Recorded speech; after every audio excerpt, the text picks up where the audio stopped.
नरेंद्र मोदी ने तो बड़ा ओपनली अब कह दिया कि भाई साहब आप ये कहते फिरते हैं आपने सीजफायर कराया, आपने नहीं कराया। आप ये कहते फिर हमने खुद किया है, हमने डायरेक्ट बात करके पाकिस्तान के साथ दोनों ने मिलकर ये किया, आपका कोई रोल नहीं है।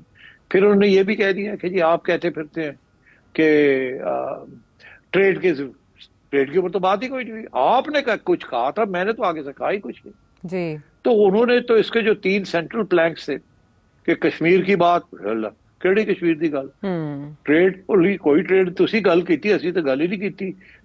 एंड थर्ड ये सीज फायर आप कैसे कहते हैं आपने करवाई है। ठीक है आपकी और हमारी एक दफा बात हुई है और हमारे जयशंकर साहब की भी बात हुई है, मगर मतलब है कि this was actually between Pakistan and India. वो तो अमेरिका को किसी किस्म की क्रेडिट नहीं देना चाहते जी। और बड़ी इंटरेस्टिंग बात यह है आयशा कि उन्होंने ये वक्त लगाया है ये बयान देने में, अभी तक नहीं दिया था। ट्रंप हर रोज कहता था, 8 दफा 9 दफा उसने ये कहा है।